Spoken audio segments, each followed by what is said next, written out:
Hi friends, எல்லாருக்கும் வணக்கம். Welcome to Dharma academy. இன்றைக்கி நாம் இந்த வீடியோவில் பார்க்க போகிறது அவ்வை தமிழ் சீரீஸில் 8ஆம் வகுப்புலேருந்து இயல் 2 பார்க்க போகிறோம். ஈடில்லா இயற்கை அப்படிங்கிற தலைப்பில். ஓகேங்களா? இயல் 2 மொத்தமாக 6 லெசன் கொடுத்துருக்காங்க. ஓடை, கோணக்காத்து பாட்டு, நிலம், பொது, வெட்டுக்கிளியும் சருகுமானும், வினை முற்று, திருக்குறள் அப்படிங்கிற 6 லெசன் கொடுத்துருக்காங்க. இந்த 6 லெசன்லேருந்து 75க்கும் மேற்பட்ட வினாக்கள் பார்க்க போகிறோம். அது மட்டும் இல்லாமல் கூடுதலான ஒரு வரி வினாக்களும் நான் இதில் இடையில கொடுத்துருக்கேன். அதையும் நீங்கள் பார்த்துக்கோங்க, உங்களுக்கு பயனுள்ளதாக இருக்கும். இந்த வீடியோ கொஞ்சம் லென்த்தாக தான் இருக்கும், அதனால் ஸ்கிப் பண்ணாமல் ஃபுல்லாக பாருங்கள், உங்களுக்கு யூஸ்ஃபுல்லாக இருக்கும். இதுக்கு முன்னாடி நம்ம அப்லோட் பண்ண இயல்களை இன்னும் நீங்கள் பார்க்கலன்னா டிஸ்கிரிப்ஷனில் அதுக்குண்டான லிங்க் நான் கொடுத்துருக்கேன். தேவைப்படுறவங்க அதை பார்த்து யூஸ் பண்ணிக்கோங்க. எப்போதும் போல் வீடியோவுக்கு மறக்காமல் ஒரு லைக்கை பண்ணுங்கள். எல்லாருமே லைக் பண்ண மறந்துடாதீங்க. சேனலை சப்ஸ்கிரைப் பண்ணலை அப்படின்னாலும் சப்ஸ்கிரைப் பண்ணிவிட்டு பக்கத்தில் இருக்க அந்த பெல் ஐக்கானை கிளிக் பண்ணி வச்சுக்கோங்க. அப்போ தான் நம்ம போடுற வீடியோலாம் உடனுக்குடன் நோட்டிஃபிகேஷனாக உங்களுக்கு வரும். ஓகேவா? ஸோ வாங்க இன்றைக்கி வீடியோக்குள்ளே போகலாம். வீடியோ ஃபுல்லாக பார்த்துட்டு வீடியோ எப்படி இருந்துச்சு அப்படிங்கிறத கமெண்ட்ஸில் சொல்லுங்கள். ஓகேவா? ஃபஸ்ட்டு லெசன் பார்க்க போகிறோம். ஓடை அப்படிங்கிற தலைப்பு.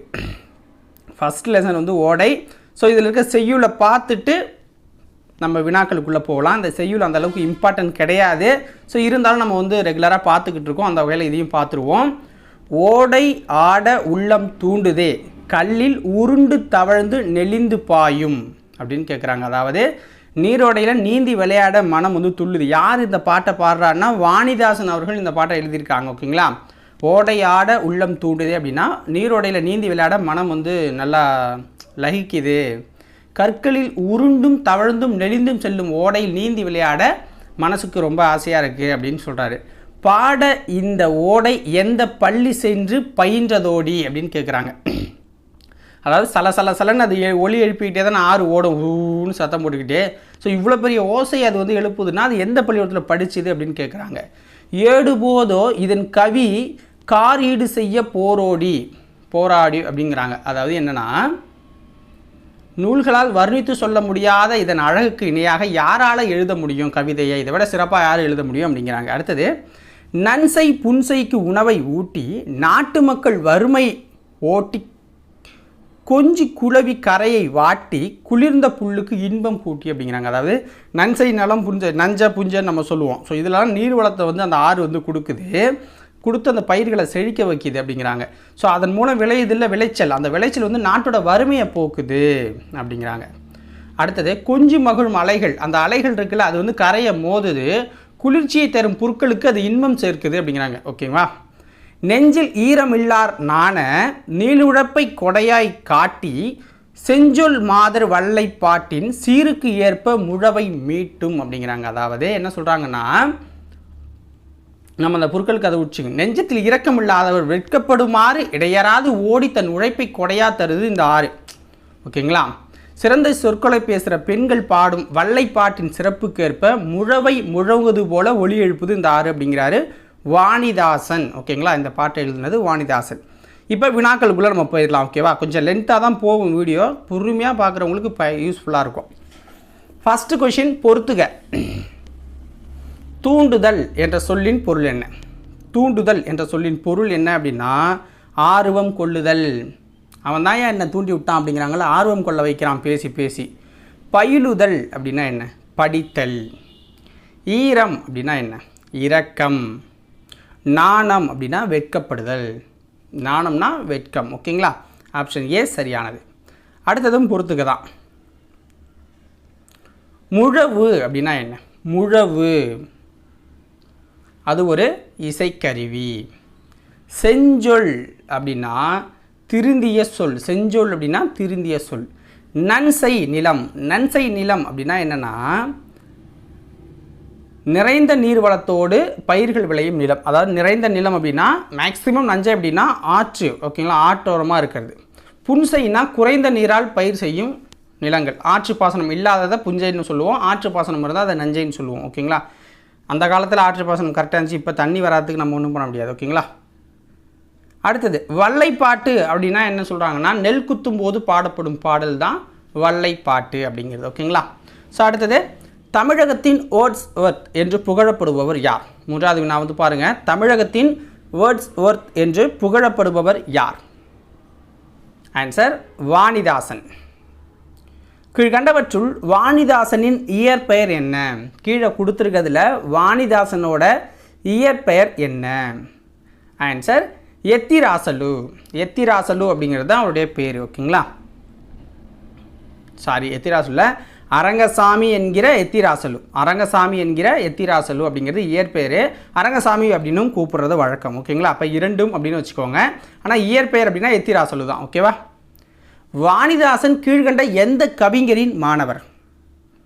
வாணிதாசன் கீழ்கண்ட எந்த கவிஞருடைய மாணவராக இருந்தார்னா பாரதிதாசனோட மாணவர் தான் வாணிதாசன். கீழ்கண்டவற்றுள் வாணிதாசனின் சிறப்பு பெயர் என்ன? கீழ்கண்டவற்றுள் வாணிதாசனின் சிறப்பு பெயர் இது? ஆன்சர் என்ன? கவிஞரேறு, பாவலர்மணி. ரெண்டு பேருமே அவரோடது தான். கவிஞரேறு, பாவலர்மணி அப்படின்னு அழைக்கப்படுறாரு. பிரெஞ்சு அரசின் செவாலியர் விருது பெற்றவர் யார்? பிரெஞ்சு அரசோட செவாலியர் விருது பெற்றவர் யார்? ஆன்சர் என்ன? வாணிதாசன். இது அடிக்கடி எக்ஸாமில் கேட்குறாங்க. கீழ்கண்டவற்றுள் வாணிதாசனின் நூல் எது? கீழ்கண்டவற்றுள் வாணிதாசனின் நூல் எது? ஆன்சர் என்ன? தமிழச்சி, கொடிமுல்லை, தொடுவானம். மூணுமே அவருடைய நூல். மூணுமே அவருடைய நூல் தான். கீழ்கண்டவற்றுள் வாணிதாசனோடு தொடர்பில்லாத நூல் எது? கீழே கொடுத்துருக்கிறதுல வாணிதாசனோட தொடர்பில்லாத நூல் எது? எழிலோவியம், குழந்தை இலக்கியம் அவருடைய நூல். ஓகேங்களா, அப்போ குயில் பாட்டு அப்படிங்கிறது அவருடைய நூல் கிடையாது. அப்போ ஆப்ஷன் சி தான் இந்த கொஷினுக்கு ஆன்சர். 10வது வினா பாருங்கள். கீழ்கண்ட எந்த மொழியில் வாணிதாசன் புலமை பெற்றிருந்தார்? கீழ்கண்ட எந்த மொழியில் வாணிதாசன் புலமை பெற்றிருந்தார் அப்படின்னா தெலுங்கு, ஆங்கிலம், பிரெஞ்சு 3 மொழியிலுமே அவர் புலமை பெற்றிருந்தார். 11வது வினா. பள்ளிக்கு சென்று கல்வி டேஷ் சிறப்பு. பள்ளிக்கு சென்று கல்வி பயிலுதல் சிறப்பு. செஞ்சொல் மாதரின் வல்லைப்பாட்டிற்கேற்ப முழவை மீட்டுவது. செஞ்சொல் மாதரின் வல்லைப்பாட்டிற்கு முழவை மீட்டுவது என்ன? ஆன்சர் என்ன? ஓடை. ஓகேங்களா, அதாவது செஞ்சொல்னா என்ன சொல்லியிருக்கோம்? திருந்திய சொல். ஓகேங்களா, நன்சை அப்படிங்கிற சொல்ல நம்ம பிரித்து எழுதணும் அப்படின்னா நன்மை கூட்டல் செய் அப்படின்னு வரும். ஓகேங்களா, நன்சை நிலத்தை பிரித்து எழுதணும், நன்மை கூட்டல் செய் அப்படின்னு வரும். நீளுழைப்பு அதை பிரித்து எழுதணுன்னா என்ன வரும்? நீளுழைப்பு அப்படிங்கிறத பிரித்து எழுதணுன்னா நீள் கூட்டல் உழைப்பு, நீள் கூட்டல் உழைப்பு அப்படின்னு வரும். சீருக்கு கூட்டல் ஏற்ப என்பதனை சேர்த்து எழுத கிடைக்கும் சொல் என்ன? சீருக்கு கூட்டல் ஏற்ப என்பதை சேர்த்து எழுத கிடைக்கும் சொல் சீருக்கேற்ப, சீருக்கேற்ப அப்படின்னு வரும். ஓடை கூட்டல் ஆட என்பதை சேர்த்து எழுத கிடைக்கும் சொல் என்ன? ஓடையாட. ஓகேங்களா, ஓடையாட அப்படின்னு வரும். ஸோ அடுத்தது கோணக்காத்து பாடல். ஓகேங்களா, கோணக்காத்து பாட்டு. இந்த பாட்டு சுத்தமாக நமக்கு தேவையே இல்லைங்க. ஓகேங்களா, ஸோ அதனால் இதை நம்ம பார்க்கவே வேணாம். ஸோ நான் புக்காக போட்டோம் அப்படின்னா அப்போ தேவைப்படுங்கிறதுக்காக தான் நம்ம கொடுத்து வச்சுருக்கோம். ஸோ தேவைப்படுறவங்க வீடியோவை அப்படியே பாஸ் பண்ணிவிட்டு ஒரு நிமிஷம் பார்த்துக்கோங்க. ஓகேங்களா, நான் லைட்டாக ஸ்லைட் பண்ணுறேன். அப்படியே வீடியோவை பாஸ் பண்ணிவிட்டு நீங்கள் படிச்சுக்கோங்க, அவ்வளோதான். இந்த பாட்டு நமக்கு தேவையே இல்லை. ஸோ வீடியோவை பாஸ் பண்ணுங்கள், அப்படியே படிங்க. ஸோ இந்த கோணக்காத்து பாட்டு அப்படிங்கிறத யார் பாடினது அப்படின்னா, யார் எழுதுனதுன்னா வெங்கம்பூர் சாமிநாதன். ஓகேங்களா, இந்த பாட்டை யார் எழுதியிருக்காங்கன்னா வெங்கம்பூர் சாமிநாதன் அவர்கள் தான். ஓகேங்களா, இப்போ நம்ம வினாக்களுக்குள்ளே போயிடலாம். பொறுத்துக்க. முகில் அப்படின்னா என்ன? முகில் அப்படின்னா என்ன அப்படின்னா மேகம். முகில் அப்படின்னா மேகம். விண்ணம் அப்படின்னா என்ன? விண்ணம் அப்படின்னா சேதம். விண்ணம் அப்படின்னா சேதம். ஓகேங்களா, வாகு அப்படின்னா சரியாக. கெடி கலங்கி அப்படின்னா மிக வருந்தி. கெடி கலங்கி, கலங்கி போயிட்டான்னா ஓகேங்களா அப்படி சொல்லுவாங்களா, அதாவது மிக வருந்தி. ஓகேங்களா, பொறுத்துக்க. 2வது வினாவும் சம்பிரமுடன் அப்படின்னு சொல்கிறாங்க. ஓகேங்களா, சம்பிரமுடன் அப்படின்னா என்ன? முறையாக. ஓகேங்களா, காலன் அப்படின்னா யமன். சேகரம் அப்படின்னா கூட்டம்.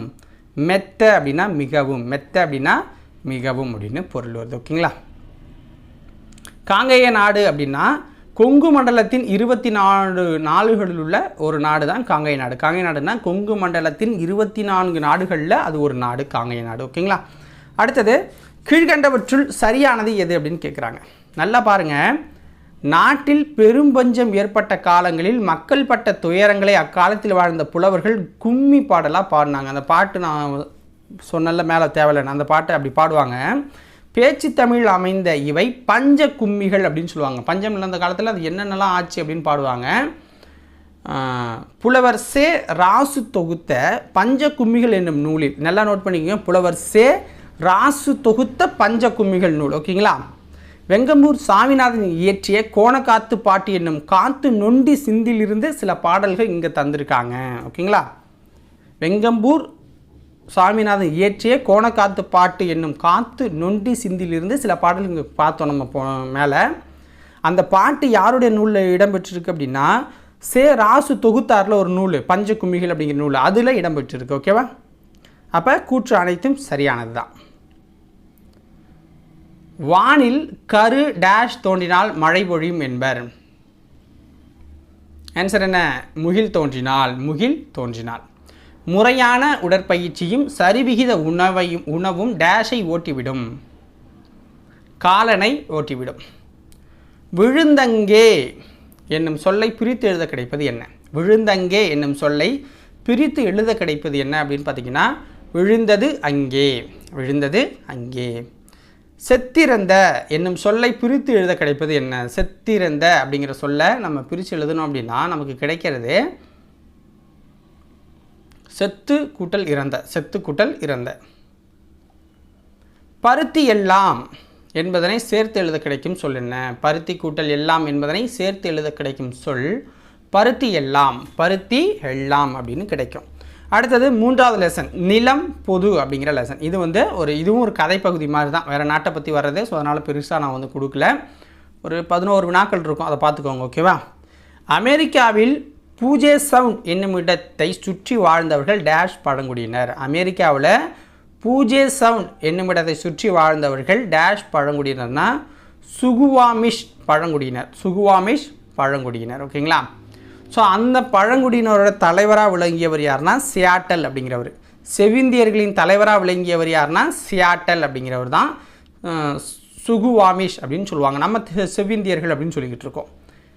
ஸோ அந்த இடத்துல பாயும் ஆறுகள் யாவும் அவர்களுடைய உடன் பிறந்தவர்களாக அவங்க கருதுவாங்க. ஓகேங்களா? அந்த கதை என்ன அப்படின்னா அந்த அமெரிக்காவில் இந்த அதிபர்கள் என்ன பண்ணுறாங்க அப்படின்னா அதிபர் என்ன பண்ணுறாருனா இவங்களோட இடத்த விலைக்கு வாங்கி பெரிய காம்ப்ளெக்ஸ் கட்டணும் அப்படின்னு ஆசைப்பட்றாரு. ஸோ அப்போ இந்த சியாட்டல் அப்படிங்கிறவர் அவருக்கு ஒரு லெட்டர் எழுதுறாரு. ஸோ எங்கள் இடம் இப்படியாப்பட்ட இடம், நாங்கள் இப்படி நினச்சிருக்கோம், எங்களை மூதாதையர் கொடுத்த சொத்து நாங்கள் இப்படி பாதுகாத்துருக்கோம், உங்களால் பாதுகாக்க முடியாதுங்கிற மாதிரி சொல்லுவார். ஸோ அந்த லெட்டரில் இருக்கிற விஷயங்கள் தான் இது. ஓகேங்களா? இங்கே பாயிற ஆறு எல்லாமே என்னோட உடன் பிறந்தோர் அப்படின்னு அவர் சொல்லியிருக்காரு. இங்குள்ள நீரின் முணுமுணுப்புகள் எல்லாமே எங்கள் பாட்டன்மார்களின் குரல்களாக எங்களுக்கு கேட்கும் அப்படின்னு சொல்லுவார். இங்குள்ள நீரானது மூதாதையரின் குருதி. இங்கே ஓடுற இந்த ஆற்றுல ஓடுற நீர்லாம் எங்கள் மூதாதையரோட குருதி. செவிந்தியர்கள் பூமியை தாய் மாதிரி கருதுவாங்க. செவிந்தியர்கள் பூமியை தாய் மாதிரி கருதுவாங்க. செவிந்தியர்கள் வானத்தை தந்தை மாதிரி கருதுகிறாங்க. தந்தை வானத்தை தந்தையாகவும் பூமியை தாயாகவும் கருதுகிறாங்க. ஓகேங்களா? ஸோ ஒரு ஒன்லைனர் முடிஞ்சு போச்சு. அடுத்தது நம்ம ஆப்ஷன்ஸ்குள்ளே வந்துட்டோம். தமிழக பழங்குடிகள் என்னும் நூலின் ஆசிரியர் யார்? தமிழக பழங்குடிகள் என்னும் நூலின் ஆசிரியர் யார்? பக்தவச்சல பாரதி. பக்தவச்சல பாரதி அப்படிங்கிறவர் தான். செவிந்தியர்கள் நிலத்தை டேஷ் மதிக்கின்றனர். செவிந்தியர்கள் நிலத்தை என்ன மதிப்பாங்க அப்படின்னா தாயாக மதிக்கிறாங்க. தாயாக மதிக்கிறாங்க. ஓகே? நிலம் பூமி எல்லாம் ஒன்று தானே. இன்னோசை என்னும் சொல்லை பிரித்து எழுத கிடைப்பது என்ன? இன்னோசை என்னும் சொல்லை பிரித்து எழுத கிடைப்பது இனிமை கூட்டல் ஓசை. இனிமை கூட்டல் ஓசை. பால் கூட்டல் ஊறும் என்பதனை சேர்த்து எழுத கிடைக்கும் சொல் என்ன? பால் கூட்டல் ஊறும் என்பதை சேர்த்து எழுத கிடைக்கும் சொல் என்ன அப்படின்னா பாலூரும். ஓகேங்களா? பாலூரும் அப்படிங்கிறது தான். அடுத்தது 4வது லெசன் பார்க்க போகிறோம். வெட்டுக்கிளியும் சருகுமானும். இது ஒரு கதைப்பகுதி. இதில் ஒரு 3 கொஷின் தான் இருக்குது. ஓகேவா? தமிழ்நாடு கேரள மாநிலங்களின் எல்லைக்கு அருகே உள்ள பரம்பிக்குளம் ஆனைமலை போன்ற பகுதிகளில் டேஷ் என்னும் பழங்குடியினர் வாழ்ந்து வராங்க. தமிழ்நாடு கேரளா மாநிலங்கள் எல்லைக்கு அருகே இருக்கிற பரம்பிக்குளம் ஆனைமலைலாம் இருக்குல்ல, அந்த பகுதிகளில் எந்த பழங்குடியினர் வாழ்ந்து வராங்க அப்படின்னா காடர்கள் அப்படின்னு சொல்லப்படுறவங்க வாழ்ந்து வராங்க. காடர்கள் அப்படின்னு சொல்கிற பழங்குடியினர் வாழ்ந்து வராங்க. காடர்கள் பேசும் மொழி எவ்வாறு அழைக்கப்படுது? காடர்கள் பேசுகிற மொழி ஆள் அளப்பு அப்படின்னு சொல்லப்படுது. ஆள் அளப்பு அப்படின்னு சொல்லப்படுது. ஓகேங்களா? கீழ்கண்டவற்றுள் சரியானது எது? காடர்களின் வாழ்க்கை முறை பற்றிய எழுத்து குறிப்புகள் ஏதும் அவர்கள்ட்ட இல்லை. மனிஷ் சாண்டி, மாதுரி ரமேஷ் ஆகியோர் காடர்களின் கதைகள் சிலவற்றை தொகுத்திருக்காங்க. அவற்றை யானையோடு பேசுதல் என்னும் தலைப்பில் வா கீதா தமிழாக்கம் செஞ்சுருக்காரு. வா கீதா அப்படிங்கிறவங்க தமிழாக்கம் செஞ்சதாக சொல்கிறாங்க. ஓகேங்களா? அப்போ எல்லா கூற்றும் சரியாக தான் இருக்குது, 3 கூற்றும் சரிதான். ஸோ இதோட 4வது லெசன் முடிஞ்சிருச்சு. இப்போ இலக்கணம் போர்ஷன் கிட்டத்தட்ட ஒரு 26 கொஷின் வந்து பார்க்க போகிறோம், வினைமுற்று அப்படிங்கிற இந்த போர்ஷன்லேருந்து. ஓகேங்களா? அதனால் எல்லாருமே கரெக்டாக வாட்ச் பண்ணுங்கள், உங்களுக்கு ரொம்ப ரொம்ப பயனுள்ளதாக இருக்கும். ஓகேங்களா? ஸோ ஃபஸ்ட்டு பாருங்கள், கூற்று கொடுத்துருக்கோம். கீழ்கண்ட கூற்றுகளில் எது சரியானது அப்படின்னு. படித்தான், ஆடுகின்றாள், பறந்தது, சென்ற, கண்டு ஆகியவை செயலை அடிப்படையாக கொண்ட சொற்கள் அப்படிங்கிறாங்க. ஓகேங்களா? படித்தான் அப்படிங்கிறது ஒரு செயல், ஆடுகின்றாள் அப்படிங்கிறது ஒரு செயல், பறந்தது அப்படின்னாலும் செயல், சென்ற அப்படின்னாலும் ஒரு செயல், கண்டு நம்ம பார்க்குறதும் ஒரு செயல் தான். செயலை அடிப்படையாக கொண்ட சொற்கள்ங்கிறாங்க. செயலை விடை அப்படின்னு சொல்லுவாங்க. ஒரு செயல் செய்கிறோம் அப்படின்னா அது ஒரு வினை அப்படின்னு சொல்லுவாங்க. ஏன்னா அதுக்கு ஏதோ ஒன்று நடக்க போகுது இல்லை. அடுத்தது, இவ்வாறு ஒன்றன் செயலை குறிக்கும் சொல் வினைச்சொல் அப்படிங்கிறாங்க. ஓகேங்களா? ஒரு செயலை குறிக்கிற சொல் வினைச்சொல் அப்படிங்கிறாங்க. அப்போ அனைத்தும் சரிதான். ஓகேங்களா? நல்லா கேட்டுக்கணும், கேட்குறதுல தான் இருக்குது இலக்கணம். ஓகேங்களா? அடுத்தது, டைரெக்டாக படிக்கக்கூடாது. பொருள் முற்று பெற்ற வினைச்சொற்களை டேஷ் என்பர். ஒரு பொருள் இருக்குது அப்படின்னா அந்த பொருள் முற்று பெற்றுருச்சு அப்படின்னா அதை என்னவா சொல்லுவோம் அப்படின்னா முற்று வினை அப்படின்னு சொல்லுவோம், அல்லது வினை முற்று அப்படின்னு சொல்லுவோம். ஓகேங்களா? ஒரு செல் வந்து முற்று பெறுது. எக்ஸாம்பிள் பார்த்தீங்க அப்படின்னா இப்போ வந்து மலர்விழி எழுதினாள் அப்படின்னு புக்கில் கொடுத்துருக்காங்க. ஓகேங்களா? அதே இருக்குது பாருங்கள். மலர்விழி எழுதினாள். கண்ணன் பாடுகிறான், மாடு மேயும் அப்படின்னா கண்ணன் பாடுகிறான் முடிஞ்சு போச்சு. எழுதினாள் முடிஞ்சு போச்சா? அப்போ அந்த சொல் வந்து முழுமை பெற்றுருச்சு. மேயும், எழுதினால் முடிஞ்சு போச்சு. அப்போ முடிஞ்சு போச்சுனாலே அது முற்று வினை. அந்த வினை வந்து முடிஞ்சு போச்சு. அப்போ வினை முற்று முடிஞ்சு போச்சுன்னு சொல்லுவாங்க. ஓகேங்களா? அடுத்தது பாருங்கள். அப்போ ரெண்டும் சரிதான். சரியானது எது? 3வது வினா. வினைமுற்று மலர்விழி எழுதினால், கண்ணன் பாடுகிறான், மாடு மேயும். இந்த தொடர்களில் பாடுகிறான், மேயும் ஆகிய சொற்களை கவனிக்க சொல்கிறாங்க. எழுதினால், பாடுகிறாள், மேயும் அப்படிங்கிறத. இந்த சொற்களில் பொருள் முழுமை பெற்று விளங்குது. ஓகேங்களா? ஸோ அதை ஆல்ரெடி நான் சொல்லிட்டேன்.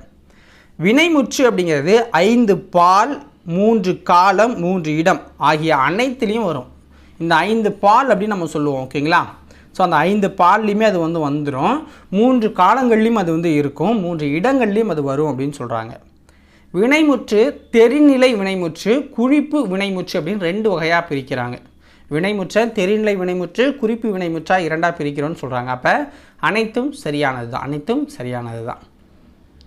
ஒரு செயல் நடைபெறுவதற்கு செய்பவர், கருவி, நிலம், செயல், காலம், செய்பொருள் ஆகிய 6ம் முதன்மையானவை ஆகும். ஒரு செயல் நடைபெறணும்னா செய்கிறவர், அதுக்கு தேவையான கருவி, அது எங்கே நடக்குது, அது என்ன செயல், அது எப்போ நடக்குது, அதுக்கு யூஸ் பண்ணுறது செய்பொருள் ஆகிய 6 முதன்மையானவை ஆகும். இந்த அவை 6ம் வெளிப்படுமாறு அமைவது என்ன? வெளில தெரிகிற மாதிரி அமைஞ்சால் அது தெரிநிலை வினைமுற்று. ஓகேங்களா? தெரிநிலை வினைமுற்று. அதுக்கு எக்ஸாம்பிள் என்ன கொடுக்குறாங்கன்னா இதை கீழே இருக்கிறது தான். ஓகேங்களா? மாணவி கட்டுரை எழுதினாள் அப்படிங்கிறது தான். மாணவி கட்டுரை எழுதினாள் அப்படிங்கிறது என்ன அப்படின்னா தெரிநிலை வினைமுற்று தான். தெரிநிலை வினைமுற்று தான்.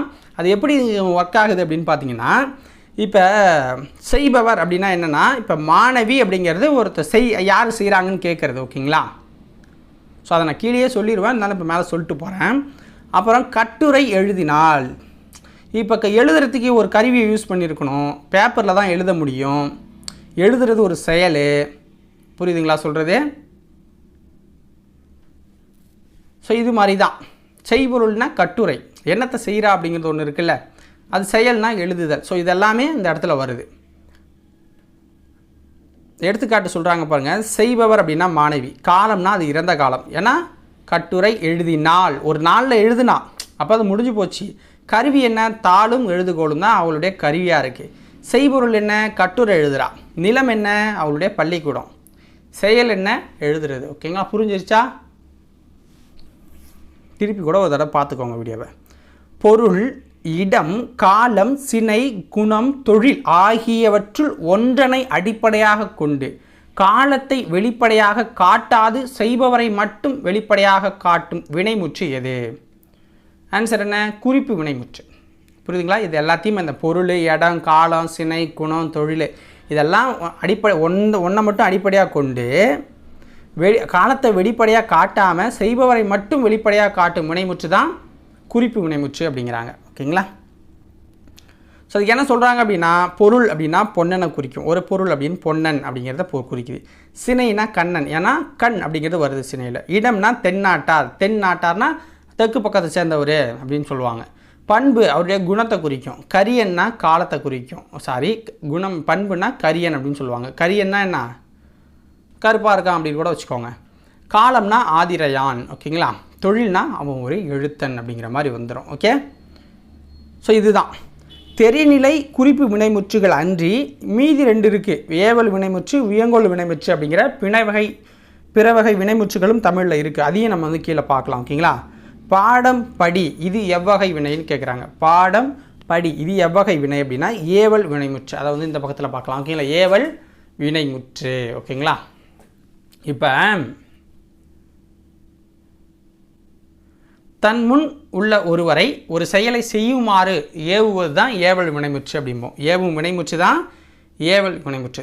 நமக்கு முன்னாடி ஒருத்தர் இருக்கார், அதை செய்டா அப்படின்னா அதான் ஏவல் வினைமுற்று. செய்யிடா அப்படின்னு சொன்னாதான். ஓகேங்களா? ஒரு செயலை செய்யுமாறு கட்டளையிட்டால் அது ஏவல் வினைமுற்றில் வந்துடுது. கீழ்கண்டவற்றுள் சரியானது எதுன்னு கேட்குறாங்க. ஏவல் வினைமுற்று ஒருமை பன்மை ஆகிய 2 வகைகள்லையுமே வரும். ஒருமை பன்மை 2லையுமே வரும். இப்போ எழுது ஒருமையில் இருக்குது, எழுதுமின் அப்படின்னு பன்மையில் இருக்குது. ஓகேங்களா? பன்மை ஏவல் வினைமுற்று எழுதுங்கள் என வருவது இக்கால வழக்கு. இப்போ இந்த காலத்தில் நம்ம சொல்கிறது என்ன? எழுதுனா ஒருமை, எழுதுங்கள்னா பன்மை. ஓகேங்களா? கடைக்கு போ என்பது ஏவல் வினைமுற்று. கடைக்கு போயிட்டு வாரியா அப்படின்னு கேட்காம கடைக்கு போ அப்படின்னா அது ஏவல் வினைமுற்று. ஓகேங்களா? ஏன்னா அந்த வார்த்தை முடியணும் வினைமுற்றுங்கிறதுக்கு. அடுத்தது இப்போ இது கூற்று அனைத்தும் சரி. வாழ்க என்பது எவ்வகை வினைமுற்று? வாழ்க என்பது எவ்வகை வினைமுற்று? வியங்கோல் வினைமுற்று. அடிக்கடி நம்ம பார்த்துருப்போம். கே வர்றது, இயர் வர்றது. ஸோ இதெல்லாம் வியங்கோல் வினைமுற்று நம்ம ஆல்ரெடி படிச்சிருப்போம். ஓகேங்களா? சின்ன கிளாஸில்.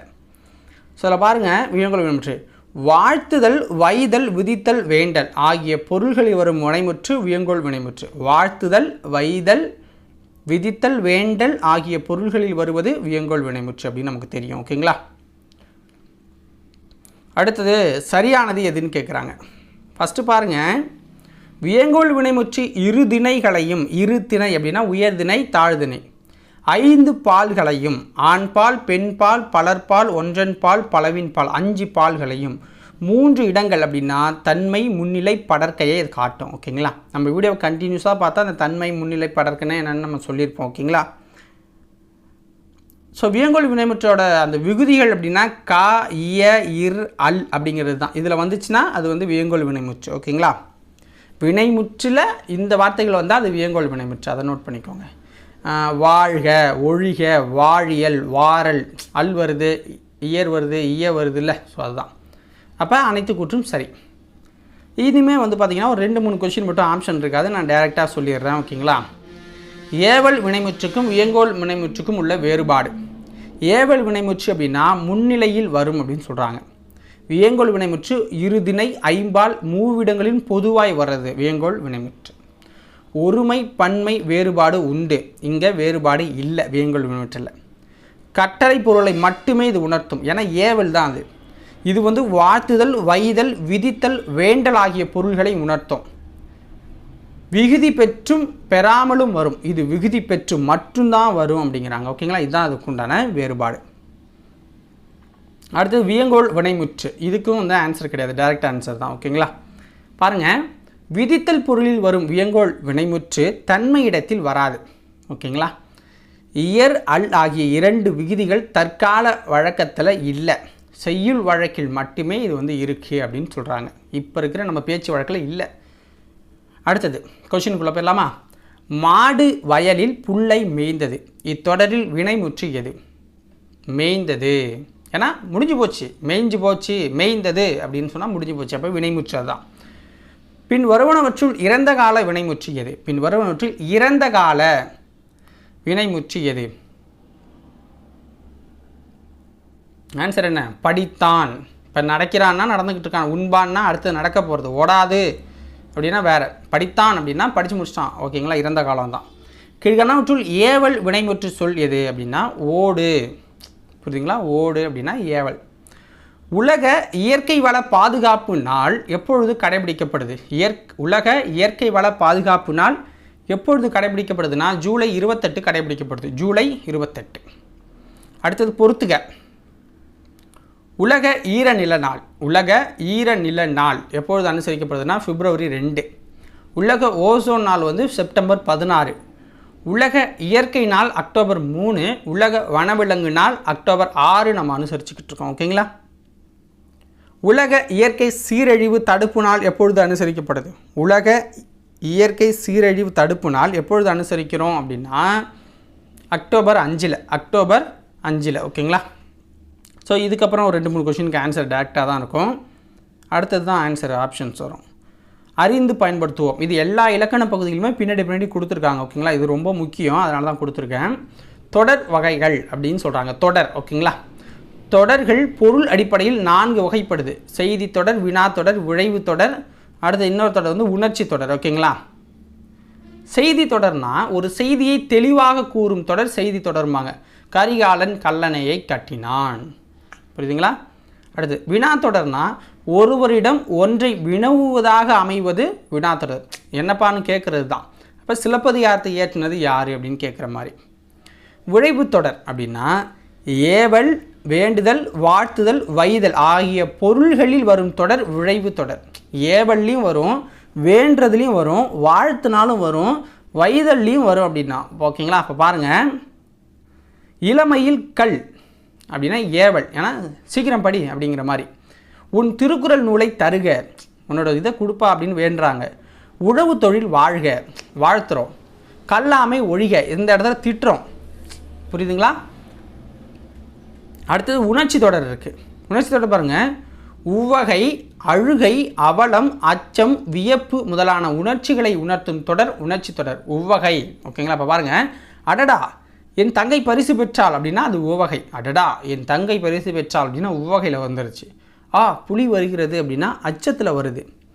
பழந்தமிழ் இலக்கியங்கள் பல அழிந்து விட்டனவே அப்படின்னா அவலமாக இருக்குது, என்னடா இப்படி போச்சு அப்படின்னு. மலையின் உயரம்தான் என்ன அப்படின்னா வியப்பில் கேட்குறதா, அடடா இந்த என்னப்பா இவ்வளோ உயரமாக இருக்குது அப்படின்னு சொல்லுவோம், அது மாதிரி. அடுத்தது 22வது கொஷின். இதுக்கும் அப்படி தான். கொடுக்கப்பட்டுள்ள தொடர்களின் வகைகளை கண்டறிந்து எழுதுக அப்படின்னு கொடுத்துருக்காங்க. முக்காலம் உணர்ந்தவர்கள் நம் முன்னோர்கள். முக்காலமும் உணர்ந்தவர்கள் நம் முன்னோர்கள். நம் முன்னோர்கள் ஒன்றும் முட்டாள்கள் இல்லை, முன்னோர்கள் ஒன்றும் முட்டாள்கள் இல்லை அப்படின்னா செய்தி தொடர் தான் அது. கடமையை செய் அப்படின்னா விழைவு தொடர். கடமையை செய் அப்படின்னா விழைவு தொடரில் வந்துருச்சு, ஏன்னா ஏவல் வந்துருச்சு இல்லை. பாரதியாரின் பாடல்கள் இனிமைதான் என்ன அப்படின்னா உணர்ச்சி தொடர். நீ எத்தனை புத்தகங்களை படித்திருக்கிறாய் அப்படின்னு கேட்டால் அது வினா தொடரில் வந்துடுது, ஓகேங்களா. தொடர்களை மாற்றி எழுதணும், இதுவும் அதே தான். நேற்று நம் ஊரில் மழை பெய்தது எடுத்துக்காட்டாக கொடுத்துருக்காங்க. வினா தொடராக மாற்றணும் அப்படின்னா நேற்று நம் ஊரில் மழை பெய்ததா அப்படின்னு கேட்குற மாதிரி, ஓகேங்களா. அடுத்து காடு மிகவும் அழகானது, உணர்ச்சி தொடராக மாற்றணும். எண்ணெய் காட்டின் அழகு, எண்ணெய் காட்டின் அழகு அப்படின்னா அது உணர்ச்சி தொடர். அந்த பூனையின் காலில் அடிபட்டு விட்டதே, இது செய்தி தொடராக மாற்றணும் அப்படின்னா பூனை காலில் அடிபட்டு விட்டது அப்படின்னு சொல்லுவாங்க. அதிகாலையில் துயில் எழுவது நல்லது, இதை விழைவு தொடராக மாற்றணும் அப்படின்னா அதிகாலையில் துயில் எழு அப்படின்னு சொல்கிறாங்க. அப்படின்னா அது ஏவலில் வந்துச்சு. முகில்கள் திரண்டால் மழை பெய்யும் அல்லவா, செய்தி தொடராக மாற்றணும். முகில்கள் திரண்டால் மழை பெய்யும். காட்டில் புலி நடமாட்டம் உள்ளது, இதையும் வந்து வினா தொடராக மாற்றணும். காட்டில் புலி நடமாட்டம் உள்ளதா, உள்ளதோ அப்படி எப்படி கேட்டாலும் ஒன்று தான், ஓகேங்களா. அடுத்து வினைமுற்றுக்குரிய வேர்ச்சொல்லை கண்டுபிடிக்கணும். வேர்ச்சொல்லை கண்டுபிடிக்கணும், ஓகேங்களா. வினைமுற்றுக்குண்டான வேர்ச்சொல், ஓகேவா. ஃபஸ்ட்டு பாருங்கள், நடக்கிறது அப்படின்னா நட, அதுதான் அதோட வேர்ச்சொல். சென்றனர் அப்படின்னா செல். பயின்றாள் அப்படின்னா பயில் அப்படிங்கிறது அதோடைய வேர்ச்சொல். பேசினாள் அப்படின்னா பேசு. தருகின்றனர் அப்படின்னா தா. வாடிய அப்படின்னா வாழ். போனான் அப்படின்னா போ, உறங்கினால் உறங்கு, கேட்டார் கேள், வருக வா அப்படிங்கிறது தான் வினைமுற்றுக்குரிய வேறு சொல்கள். இது எல்லாமே அதை நோட் பண்ணிக்கோங்க. ஓகேங்களா, எக்ஸாமில் கேட்க வாய்ப்பு இருக்குது. அடுத்தது 2 வினா கடைசியாக பார்க்க போகிறோம். அதுக்கப்புறம் திருக்குறள் தான். பொறுத்துக. பழங்குடியினர் அப்படின்னா யார்? பழங்குடியினர் அப்படின்னா ட்ரைப்ஸ் அப்படின்னு சொல்லுவாங்க. மலைமுகடு அப்படின்னா ரிச், சமவெளினா பிளைன், வெட்டுக்கிளி லோக்கஸ்ட். புரியுதுங்களா? பழங்குடியினர்னா ட்ரைப்ஸ், மலைமுகடுனா ரிச், சமவெளினா பிளைன், வெட்டுக்கிளினா லோக்கஸ்ட். ஓகேங்களா? அடுத்தது பொறுத்துக. பள்ளத்தாக்கு அப்படின்னா வேலி, சிறுத்தைனா லெப்பர்ட், புதர்னா திக்கெட், மொட்டுனா பட். பள்ளத்தாக்குனா வேலி, சிறுத்தைனா லெப்பர்ட், புதர்னா திக்கெட், மொட்டுனா பட். ஓகேங்களா, ஆப்ஷன் டி சரியானது. இப்போ 6வது லெசன் இது திருக்குறள். இதில் கொஞ்சம் திருக்குறள் 10 குறளை பார்த்துட்டு தான் கொஷின் பார்ப்போம். பொறுமையாக பாருங்கள். ஓகேவா? ஏன்னா இதுலேருந்து கொஷின் கேட்பாங்க. அந்த யூனிட் 8 இதுலேருந்துலாம் வருது. நடுநிலைமை அப்படிங்கிற அதிகாரத்திலேருந்து பார்க்க போகிறோம். முதல் குறள். தக்கார் தகவிலர் என்பது அவரவர் எச்சத்தால் காணப்படும். என்ன சொல்கிறாங்க? நடுநிலைமை உடையவர், நடுநிலைமை இல்லாதவர் என்பது அவரவருக்கு பின் எஞ்சி நிற்கும் புகழினாலும் பழியினாலும் அறியப்படும். நீ நல்லவன் கெட்டவன் அப்படிங்கிறது நீ செத்ததுக்கு அப்புறம் உனக்கு எஞ்சி இருக்கிற அந்த புகழோ பழியோ எல்லாரும் பேசுவாங்களா? அடடா நல்ல மனுஷன் போயிட்டான், அட உட்கார வழிவன் செத்தா தேவலான்னு நினைப்பாங்கல்ல. ஸோ அதை வச்சு அறியப்படும் அப்படிங்கிறாங்க. சமன் செய்து சீர்தூக்கும் கோல் போல் அமைந்தொருபால் கோடாமை சான்றோருக்கு அணி. இதனுடைய பொருள் என்ன சொல்கிறாங்க அப்படின்னா, தான் சமமாக இருந்து தன்னிடம் வைக்கப்படும் பொருள்களின் எடையை துலாக்கோல் சரியாக காட்டும். அதுபோல் நடுவு நிலைமையுடன் சரியாக செயல்படுவதை சான்றோருக்கு அழகாகும் அப்படிங்கிறாங்க. ஸோ இந்த இடத்துல என்ன பண்ணுறாங்க, இந்த அளவுகோலுக்கும் இதுக்கும் ஒரு உவமானமாக சொல்கிறாங்க. இது உவமையடி. ஓகேங்களா? கூடா ஒழுக்கம் அப்படிங்கிற அதிகாரம். வழியில் நிலைமையான் வள்ளுருவம் பெற்றம் புலியின் தோல் போர்த்து மெய்ந்தற்றுங்கிறாங்க. அதாவது மனத்தை அடைக்கும் வல்லமை இல்லாதவர் மேற்கொண்ட வழியை தவக்கோலம் புலியின் தோலை போர்த்தி கொண்ட பசு பயிரை மேய்ந்ததை போன்றதுங்கிறாங்க. அதாவது நம்ம மனசை அடக்க வல்லமை இல்லாதவர். ஓகேங்களா? மனசை அடக்க முடியல அப்படின்னா நீ சும்மா போய் நான் தவம் இருக்கிறேன், நான் இன்னிலேருந்து இப்படி இருப்பேன் அப்படின்னு சும்மா சொல்லிக்கிட்டு இருந்தீங்கன்னா அது புலி தோல் போர்த்திய பசு போன்றதுங்கிறாங்க. அடுத்து பாருங்கள். இது இல்பொருள் உவமையடி. இல்பொருள் ஏன்னா புலியின் தோலை பற்றிய பசு அப்படின்லாம் இப்போது அது எப்படி சொல்கிறது, அப்படி போத்துறதே கிடையாது. அதில் பசு எதுவும் புலியோட தோலை போத்திக்காது. அப்படின்னா இந்த உலகத்தில் நடக்காத ஒன்று சொல்கிறாங்க, அது அப்படின்னா இல்பொருள் உவமையணி. இல்லாத ஒன்று சொன்னால் அது இல்பொருள் உவமையணி. ஓகேங்களா? அடுத்து பாருங்கள். அடுத்த திருக்குறள். கனை கொடிது யாழ்கோடு செவ்விது ஆங்கு அன்ன வினைபடு பாலால் கொளல் அப்படிங்கிறாங்க. ஓகேங்களா? அதாவது நேராக இருந்தாலும் அம்பு கொடியதாக இருக்கிறது. நீ நேராக இருந்தாலும் அம்பு அப்படிங்கிறது குத்துனா செத்து போவான். வளைவுடன் இருப்பினும் யாழின் கொம்பு இனிமையை தருது. கொனையாக இருந்தாலும் யாழ் ஓசையை தருது, இனிமையான ஓசையை. அதுபோல் மக்களின் பண்புகளை அவரவர் தோற்றத்தால் அல்லாமல் செயல் வகையால் உணர்ந்து கொள்ளணும். ஒருத்தரை பார்த்தோன்னே இவர் இன்னாலுப்பா, இவர் இப்படி இருப்பான் அப்படி இருப்பான்னு சொல்லாமல் அவனுடைய செய்கையால் அவன் யார், நல்லவனா கெட்டவனா அப்படின்னு பாருங்க. பார்த்தோன்னே இவன் இப்படினா இவங்கன்னா இப்படி தான் இருப்பாங்கன்னு நம்மளாம் முடிவு பண்ணக்கூடாது. ஓகேங்களா? அது கல்லாமை அப்படிங்கிற அதிகாரம். உலர் என்னும் மாத்திரையர் அல்லால் பயவா கலர் அணையர் கல்லாதவர். ஓகேங்களா? என்ன சொல்கிறாங்கன்னா, கல்லாதவர் பயனில்லாத கலர் நிறம் போன்றவர். படிக்காதவன் அவன் தரிசு நிலம் போல். தரிசு நிலம் கூட இதுக்காக யூஸ் ஆகும். கலர் நிலம்னா தரிசுலையும் தேராத நிலம் அப்படிங்களா. அவர் உயிரோடு இருக்கிறார் என்பதை தவிர அவரால் வேறு எந்த பயனும் இல்லை. நிலம் இருக்குது நம்மக்கிட்ட, அது விளையாது. ஓகேங்களா? அது மாதிரி தான் கலர் நிலம் போல் படிக்காதவன் நம்ம கூட 10 பைசாவுக்கு பிரயோஜனம் நம்ம விட்டு சோத்தை தின்னு தீப்பான். விலங்கொடு மக்கள் அணையர் இலங்கு நூல் கற்றாரோடு ஏனையவர். படித்தவனுக்கும் படிக்காதவனுக்கும் இடையே உள்ள வேறுபாடு என்னென்னா, மக்களுக்கும் விலங்குக்கும் உள்ள வேறுபாடுங்கிறாங்க.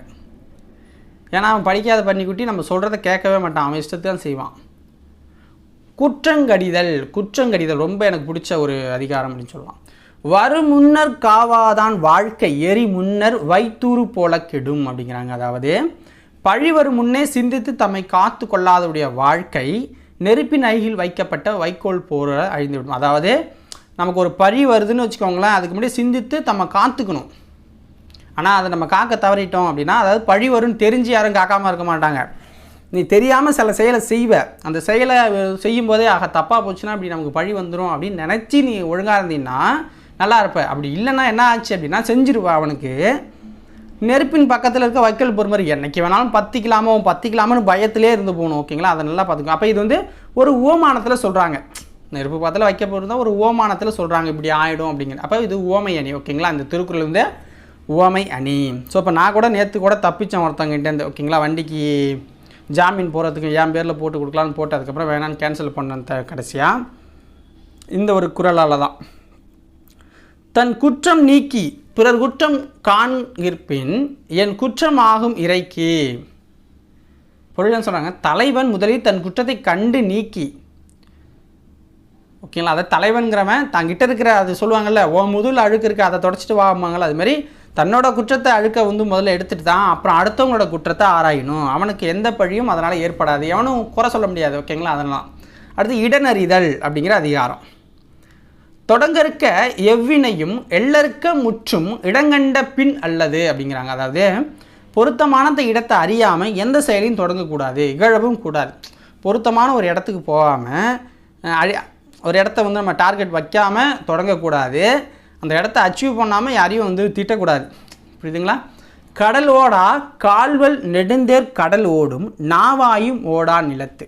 அதாவது வலிமையான சக்கரங்களை கொண்ட பெரிய தேர் கடலில் ஓட இயலாது. ஓகேங்களா, எவ்வளோ பெரிய டப்பா டக்கராக இருந்தாலும் அவங்கவுங்க இடத்துல தான் ஓட முடியும், இந்த முயல் ஆமை மாதிரி. ஓகேங்களா, கடலில் ஓடும் கப்பல் தரையில் ஓட முடியாது. அவரவர் தமக்குரிய இடங்களில் சிறப்பாக செயல்படணும் அப்படிங்கிறாங்க. ஸோ இது என்ன, பிரிது மொழிதலணி.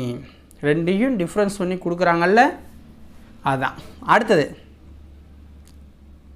இப்போ வினாக்களுக்குள்ளே போயிடலாம். ஒரு 7 வினா தான் இருக்குது, சீக்கிரம் முடிச்சு விட்றோம். ஓகேவா, உங்களுக்கும் லென்த்தாக இருக்கும். இது வரைக்கும் ஏதோ 10 பேர் 5 பேர் கூட பார்க்க மாட்டீங்க. கடைசியாக பார்க்குறவங்க வேணால் கமெண்ட் பண்ணி விடுங்க, நான் பார்த்தேன் அப்படின்ட்டு. ஓகேவா, கீழ்கண்டவற்றுள் திருவள்ளுவரின் சிறப்பு என்ன? சிறப்பு பெயர் பெருநாவலர், முதல் பாவலர், நாயனார். முதற் பாவலர், நாயனார் 3 பேருமே அவருடையது தான். அப்போ அனைத்தும் கீழ்கண்டவற்றுள் சரியானது எது? பாருங்கள், திருவள்ளுவர் 2000 ஆண்டுகளுக்கு முற்பட்டவர். திருக்குறள் உலகின் பல்வேறு மொழிகளில் மொழிபெயர்க்கப்பட்ட சிறந்த நூல். இந்த நூல் அறம், பொருள், இன்பம் என்னும் முப்பால் பகுப்பு கொண்டதுங்கிறாங்க. அறத்துப்பால், இதுதான் ரொம்ப ரொம்ப இம்பார்ட்டண்டான ஒரு பாயிண்ட். இதை நோட் பண்ணி வச்சுக்கோங்க, எக்ஸாமில் கேட்ட பாயிண்ட். அறத்துப்பால் பாயிரவியல், இல்லறவியல், துறவரவியல், ஊழியல் என்னும் 4 இயல்களை கொண்டிருக்கு. ஏன்னா 9 இயல்னு நமக்கு தெரியும், ஆனால் அது எதில் என்னென்ன இருக்குதுன்னு பார்த்துக்கணும். அறத்துப்பாலில் பாயிரவியல், இல்லறவியல், துறவரவியல், ஊழியல் அப்படிங்கிற 4 இயல் இருக்குது. 4ங்கிறத விட்டுருங்க, அதோட நேம் பாயிரவியல், இல்லறவியல், துறவரவியல், ஊழியல். ஓகேவா, பொருட்பாலில் அரசியல், அமைச்சியல், ஒழிபியல் இருக்குது. இன்பத்துப்பாலில் களவியல், கற்பியல் இருக்குது. அப்போ மொத்தம் 9 இயல்கள். ஓகேங்களா, அதை நோட் பண்ணி வச்சுக்கோங்க, நல்லா வச்சுக்கோங்க. அப்போ அனைத்தும் சரி. புகழாலும் பழியாலும் அறியப்படுவது என்ன? புகழாலும் பழியாலும் அறியப்படுவது நடுவு நிலைமை. நீ என்ன தான் பண்ணி கிழிச்ச அப்படிங்கிறத உன்னுடைய புகழ் பழியை வச்சு அறிஞ்சிக்கலாம். என்னப்பா பண்ணார் உனக்கு அப்படின்னு கேட்குறது இருக்குல்ல, அவனை சூப்பராக சொன்னாலும் என்னப்பா பண்ணார் அப்படிங்கிறது தான். பயனில்லாத கலநிறத்திற்கு ஒப்பானவர்கள் கல்லாதவர்கள். பயனில்லாத கலநிறத்திற்கு ஒப்பானவர்கள் கல்லாதவர்கள்.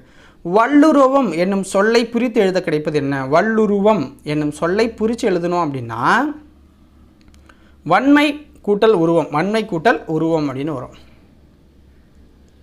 நெடுமை கூட்டல் தேர் என்பதை சேர்த்து எழுத கிடைக்கும் சொல் என்ன? நெடுமை கூட்டல் தேர் என்பதை சேர்த்து எழுத கிடைக்கும் சொல் என்ன அப்படின்னா நெடுந்தேர்.